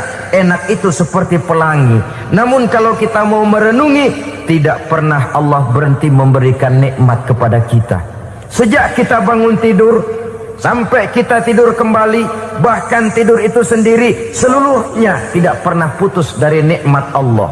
Bahagia ada di gubuk reot, bahagia ada di rumah mewah, bahagia ada di hati kopral, bahagia ada di hati jenderal. Di gunung dan di kota, di hutan belantara dan di desa, di keheningan malam atau di keramaian siang, kalau kita mau mencari, bahagia selalu ada. Tapi hati yang tidak pandai bersyukur, bagaimanapun banyak kebahagiaan yang meliputi hidupnya, dia tidak akan pernah pandai mensyukurinya. Maka berterima kasihlah kepada istri, berterima kasihlah kepada suami, bersyukurlah kehadirat Allah Subhanahu wa ta'ala. Saya sering mengatakan, sebaliknya seorang suami bagaimanapun kondisi istrinya, kalau itu memang jodohnya, beranilah berkata, istriku adalah Romeoku, istriku adalah Julietku, atau istriku adalah Sri Kandiku. Biarin pengkor ya pengkor, nggak ada urusan. Mensyukuri. Kalau tidak mensyukuri, yang timbul lalu sesalan. Kalau sudah sesalan, mudah umpat mengumpat, caci mencaci dalam rumah tangga, lalu terjadilah kegaduhan. Ketenangan sulit kalau sudah tidak ada unsur saling menghargai itu. Lebih celaka lagi kalau sudah mengarah kepada penyesalan. Kata istrinya, bang gue nyesel kawin sama lu. Suami digituin mungkin gede kepalanya. Kalau lu nyesel apalagi gua, makin nyesel. Iya, coba pikir bertahun-tahun kita berumah tangga, memangnya abang bisa beliin apa sama saya? Itu juga gerobok kalau nggak ngeridit bang. Kalau nggak ngeridit, memangnya kamu bayar kreditan pakai daun pisang? Saudara hadirin yang saya hormati, ini saya tekankan kepada ibu-ibu karena penyakit perempuan umumnya. Pernah Rasul itu pulang Isra Mi'raj cerita, saya pulang Isra Mi'raj diperlihatkan neraka. Neraka ya Rasul? Lalu bagaimana? Saya lihat kok isinya kebanyakan perempuan. Perempuan. Laki juga tidak sedikit. Cuma kebanyakan kok perempuan. Apa perempuan tidak sholat ya Rasul? Sholat. Tidak puasa? Puasa. Tidak ngaji? Rajinan dia sama suaminya. Tapi kenapa lebih banyak di sana? Rasul berkata, hunna yakfurnal asir. Penyakit umum dari perempuan tidak pandai berterima kasih kepada suaminya. Ini rupanya penyakit umum dari tahun atu. Saudara hadirin yang saya muliakan, jadi rumah tangga yang didirikan atas dasar mencapai ridho Allah, maka kelihatan dari pasangan suami istri menjadi orang yang pandai bersyukur terhadap nikmat. Bukankah dalam surah Ibrahim ayat 7 Allah berjanji, la in syakartum la azidannakum wa la in kafartum inna azabi lasyadid. Kalau kamu pandai bersyukur, aku tambah nikmatku. Kalau kamu ingkar, tidak mau bersyukur, azabku itu hebat dan pedih. Rumah tangga yang suami istrinya tidak bersyukur disiksa oleh perasaannya sendiri. Tetangganya dapat nikmat, dia yang meriang. Tetangganya dapat kesenangan, dia yang sakit hati. Dia tidak melihat nikmat yang diberikan kepadanya. Nikmat yang orang lain punya aja yang diincar. Nikmat orang lain aja dihitung-hitung. Tangga kita, saya baru habis beli yang sebelah belilir habis beli kukusan. Cuma sekedar kukusan saja. Orang lain beli apa-apa jadi bahan diskusi di rumahnya. Orang lain saja yang diusut. Timbul dendam kesumatnya, timbul hasut. Sebagaimana yang sama kita maklum bahwa manusia hidup memerlukan idola, memerlukan figur-figur yang akan dijadikan contoh di dalam kehidupannya. Sifat ini dinamakan hubbut taklid atau kecenderungan untuk meniru, dan nampak lebih menonjol pada kehidupan anak-anak remaja atau para pemuda. Siapa yang menjadi idolanya, siapa yang menjadi sentral figur dalam kehidupannya, itulah yang akan dijadikannya sebagai contoh. Kalau idolanya adalah Mick Jagger misalnya, maka tentu yang akan dicontohnya adalah Mick Jagger. Mulai gaya rambutnya, gaya pakaiannya, sampai kepada gaya jalan dan hidupnya. Soal pantas atau tidak pantas urusan nomor 16. Yang penting nyontoh dulu. Inilah kecenderungan daripada manusia. Bagi kita umat Islam, contoh ideal, figur sentral yang sepatutnya jadi idola tidak lain adalah junjungan kita Nabi besar Muhammad sallallahu alaihi wasallam. Beliau menjadi contoh dan panutan oleh karena kepribadiannya yang kompleks. Sejak dari seorang pemimpin negara yang adil sampai kepada seorang jenderal yang gagah berani di medan perang, sampai kepada seorang diplomat yang ulung, pedagang yang jujur, suami yang bertanggung jawab, ayah yang penuh kasih sayang dengan anak-anaknya, dan di dalam keseluruhannya beliau merupakan uswatun hasanah. Termasuk dalam membina rumah tangga bahagia, contoh kita tidak lain adalah rumah tangga beliau. Bagaimana sih rumah tangga Nabi kita itu? Beliau berkata dalam dua kalimat yang singkat tapi punya pengertian yang sangat luas dan dalam tentang rumah tangganya. Beliau mengatakan, baiti jannati, rumah tanggaku adalah sorga bagiku. Satu cerminan yang merupakan refleksi dari keadaan yang membawa kebahagiaan. Padahal sepanjang sejarah yang kita baca, rumah beliau kecil saja.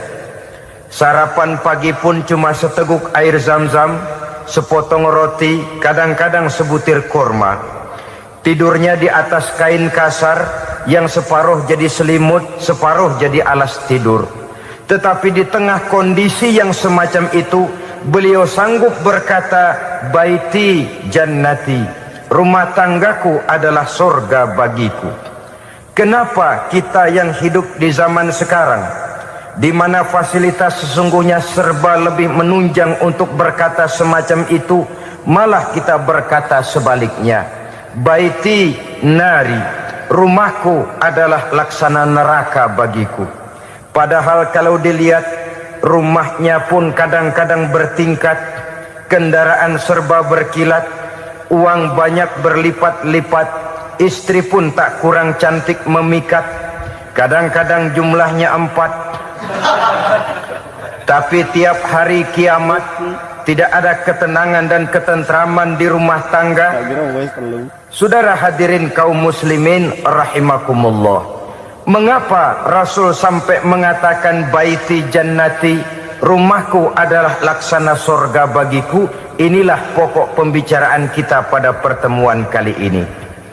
Sebagaimana yang kita maklum bahwa nikah dalam pandangan Islam bukan hanya sekedar untuk memenuhi kebutuhan biologis manusiawi, tidak hanya sekedar untuk memperkembangbiakkan keturunan, dan juga tidak pula untuk memperturutkan hawa nafsu. Lebih daripada sekedar itu, nikah dalam pandangan Islam merupakan ibadah. Oleh karena ibadah, maka seluruh tujuan ibadah, apakah dia bernama solat, apakah dia bernama puasa, zakat, sodako, haji dan lain sebagainya, seluruh daripada tujuan ibadah, target utamanya adalah mardhatillah atau keridhaan daripada Allah Subhanahu wa taala. Kalau nikah itu ibadah, maka sesungguhnya tujuan utama dari pelaksanaan suatu pernikahan tidak lain hanya untuk mencari keridhaan dari Allah Subhanahu wa taala. Bukankah kalau kita tanya tiap orang yang melakukan nikah, kenapa sih kamu nikah dengan dia? Jawabannya bisa macam-macam. Yang umum, karena saya cinta dia. Ada yang berkata, karena saya ingin mendapat ketenangan hidup. Ada yang bilang, karena saya ingin hidup teratur. Ada yang mengakui, karena saya ingin dapat keturunan dan lain sebagainya. Tetapi sesungguhnya menurut ajaran agama, kalau nikah merupakan ibadah, jawaban intinya ialah saya melakukan nikah untuk mencari keridhaan dari Allah Subhanahu wa taala. Ini konsekuensinya kalau nikah merupakan bagian daripada ibadah. Rumah tangga yang didirikan atas dasar mencari keridhaan Allah, maka akan diwarnai oleh nilai-nilai luhur daripada ajaran agama. Tanpa harta orang memang sulit untuk bahagia, tapi harta bukan jaminan orang lalu akan bahagia. Harta pada suatu saat akan berakhir, kecantikan akan berkurang, pangkat dan jabatan akan sampai kepada batasnya. Tetapi agama, keyakinan, nilai-nilai iman, itulah pegangan kita yang kekal dan abadi.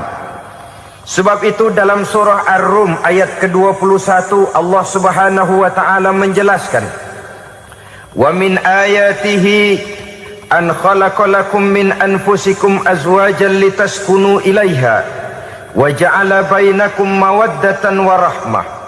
Dan di antara tanda-tanda kebesaran Allah, dijadikannya bagimu istri-istrimu dari diri kamu sendiri, litaskunu ilaiha, agar kamu bisa hidup tenang bersamanya, wa ja'ala bainakum mawaddatan wa rahmah, dan dijadikannya di antara kamu rasa cinta dan kasih sayang.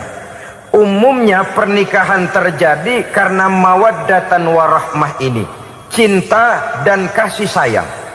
Atas dua dasar itulah rumah tangga didirikan orang. Atas dasar itulah seorang laki-laki dan seorang perempuan memadu janji untuk membagi suka dan duka dalam hidup ini secara bersama-sama. Namun kalau kita renungi ayat ini, Allah tidak hanya menjadikan cinta, tapi Allah juga menjadikan kasih sayang. Apa bedanya cinta dan kasih sayang?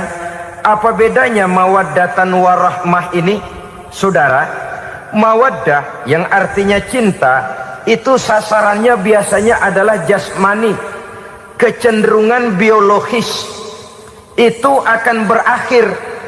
Orang yang mendirikan rumah tangga cuma karena kecenderungan biologis, cuma karena rasa cinta semata-mata, cinta biasanya terkait kepada keindahan. Betul apa benar? biasanya orang mudah jatuh cinta kepada sesuatu yang punya nilai keindahan. Makanya anak muda jarang yang jatuh cinta sama nenek-nenek.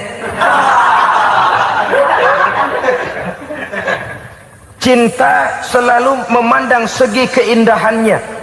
Ini yang namanya mawaddah. Allah tidak mengingkari itu, silakan. Bahwa manusia secara naluri senang kepada serba keindahan, wajar-wajar saja. Tetapi tidak cuma mawaddah, Allah juga menciptakan rahmah, kasih sayang. Mawaddah mungkin ada akhirnya, tapi rahmah tidak akan pernah ada akhirnya. Kalau mawaddah adalah berkecenderungan kepada biologis, jasmaniah, maka rahmah kecenderungan kepada nilai-nilai rohani, kepribadian, kejiwaan, dan lain sebagainya. Dikala pernikahan di bawah umur 40 tahun, mungkin masih banyak mawaddahnya, rasa cintanya. Tapi 40 bahkan 50 tahun ke atas, rasanya orang berumah tangga kalau sudah 50 tahun ke atas itu lebih banyak kasih sayangnya ketimbang cinta-cintaannya. Kalau satu rumah tangga hanya didirikan atas dasar mawaddah saja, atas dasar cinta saja, padahal cinta itu terpaut kepada hal-hal keindahan, keindahan satu saat akan menurun. Ya, tentu sebagaimana yang kita maklum bersama-sama, belum punya anak memang cantik. Sudah punya anak, kecantikan mulai menurun. Punya anak 2, kulit mulai mengkerut. Punya anak 3, onderdil mulai dol. Punya anak 4, apalagi tidak pandai merawat diri, persis dompet tanggung bulan. Kalau rumah tangga didasarkan kepada rupa yang cantik saja, cinta akan bisa berpindah, paling tidak akan berkurang nilainya. Sebab itu Allah tidak hanya menyediakan mawaddah, warahmah, dijadikannya di hatimu itu tidak cuma sekedar cinta, tapi juga kasih sayang. Nah, kasih sayang inilah apabila berakar dan berurat dari nilai-nilai keagamaan yang akan menopang jalinan rumah tangga bahagia, mengukuhkan usaha untuk mencapai mardhatillah atau keridhaan daripada Allah Subhanahu wa taala.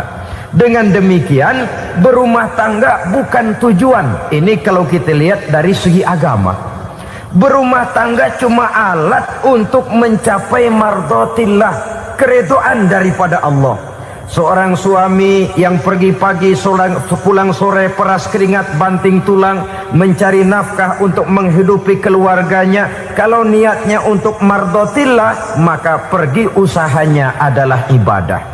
Sementara si suami pergi berusaha, istri di rumah mendoakan suaminya, itu juga merupakan bagian daripada ibadah. Marilah kita biasakan membina satu rumah tangga untuk mencapai keridhaan daripada Allah Subhanahu wa taala. Ini motif dasarnya. Karena itu Rasul Anas bin Malik pernah bercerita, bertahun-tahun saya membantu di rumah tangga Rasul. Selama tahun-tahun yang panjang saya membantu di rumah tangga beliau itu, kata Anas bin Malik, belum pernah kok saya mendengar kata-kata kasar, keras, membentak-bentak. Belum pernah saya melihat ada piring terbang, sandal melayang, ada penggorengan nitir di atas. Belum pernah, padahal tahun-tahun yang panjang sudah saya lalui. Itu rumah tangga Rasul. Istrinya lebih dari satu, tapi tenang, ayem, adem. Walaupun gosip selalu ada. Ini loh ya, namanya hidup berumah tangga. Jangankan rumah tangga kita manusia biasa, rumah tangga Rasul pun tidak luput dari gosip yang kita kenal dengan hadisul ifki itu. Itu sampai tercatat dalam sejarah. Tetapi yang jelas, dengan istri yang lebih dari satu, rumah tangganya tenang, tentram, adem. Kita di rumah tangga istri satu, seminggu 7 hari, berantemnya 6 hari. Cuma 1 hari gencatan senjata. Saudara hadirin yang saya muliakan, Kalau tujuan rumah tangga adalah mardotillah, apa ciri dari suami istri yang menegakkan rumah tangga untuk mencapai ridho Allah itu? Pertama, sepasang suami istri yang membina rumah tangga semata-mata untuk mencapai keridhaan Allah, cirinya yang pertama, bersyukur apabila beroleh nikmat. Ini ciri yang pertama. Bersyukur kepada Allah, kepada sesama berterima kasih. Suami berterima kasih kepada istri, bertahun-tahun didampingi hidupnya, dicucinya pakaiannya, dimasaknya makanannya. Tidak istri mengeluh walau hidup lebih banyak kurangnya daripada cukupnya. Suami pandai berterima kasih kepada istrinya. Sementara istri pun bisa berterima kasih kepada suaminya. Bertahun-tahun suami peras keringat, banting tulang mencari nafkah, menjadi palang dada terdepan apabila ada masalah-masalah yang besar.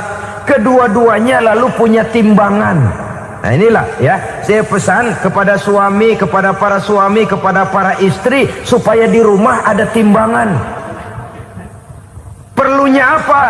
Kalau pada satu saat istri kita salah, suami cepat-cepat ambil timbangan, lalu ditimbang mana yang lebih berat, salahnya atau dosanya, benarnya atau kesalahannya. Ini istri saya jasanya begini, lalu jasanya begini, salahnya ini. Mana yang lebih besar, jasanya atau salahnya? Dengan adanya timbangan, maka keputusan akan objektif. Tapi kalau timbangannya emosi, salah sedikit saja sudah main bentak, main usir, akhirnya keputusan akan mendatangkan kerugian. Sebaliknya, kalau suami yang salah, istri ambil timbangan, ditimbang mana lebih besar, jasanya atau salahnya. Jangan sampai nanti terjadi pepatah, panas setahun habis dihapus oleh hujan satu hari.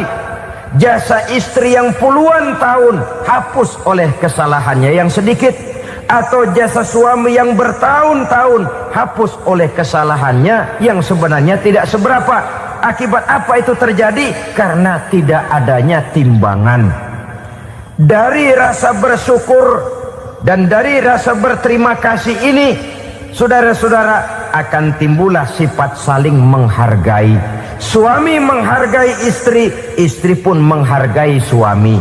Istiqomah, dikasih uang 5.000 senyum, dikasih uang 500 senyum. Itu namanya istri yang pandai bersyukur. Kalau tidak, 5.000 nyengir, 500 manyun. Tahu manyun? Kayak bemok nyari setoran, monyong saja. Ada sikap istiqomah di dalam membina kehidupan berumah tangga ini. Lalu mengerti posisi suami, ini termasuk tanda berterima kasih. Suami saya itu kerjanya apa, golongannya apa, gajinya sebulan berapa. Atas dasar itu, lalu istri menjadi istri yang tahu diri. Walaupun suami harus menyenangkan istri, istri pun hendaknya nimbang, tahu batas kemampuan suami. Kemauan mungkin tidak terbatas, tapi kemampuan sangat terbatas. Kalau suami pegawai kecil, ya mintalah yang kecil-kecil. Kalau suami pegawai rendah, mintalah yang sesuai dengan kemampuannya. Jangan suami gajinya cuma 50.000 sebulan, istri menuntut minta dibeliin gelang yang kayak pelek beca. Tentu sudah overacting namanya. Saudara hadirin yang saya muliakan, kunci awalnya bersyukur kepada Allah. Kalau sudah bisa berterima kasih kepada manusia, hati ini akan mudah bersyukur kepada Allah. Rumah tangga yang pandai bersyukur, berapapun kecilnya nikmat, bukan kecilnya yang dia lihat, tapi karunia Allah yang dinilai. Sehingga dari rasa berterima kasih kepada manusia akan timbullah rasa syukur kehadirat Allah Subhanahu wa ta'ala. Itu yang sering diistilahkan orang, kalau dia punya mobil, dia berkata alhamdulillah kita punya mobil, tetangga kita cuman punya motor. Kalau dia punya motor, syukur kita punya motor. Tetangga kita cuman punya sepeda, kemana-mana kekejek melulu. Kalau dia punya sepeda, alhamdulillah punya sepeda. Tetangga kita sebelah nggak punya apa-apa, kemana jalan kaki saja. Kalau dia jalan kaki, alhamdulillah kita masih bisa jalan. Tetangga kita sebelah lumpuh bertahun-tahun nggak kemana-mana. Kalau dia lumpuh, alhamdulillah kita masih hidup. Tetangga kita kemarin mati nggak balik lagi.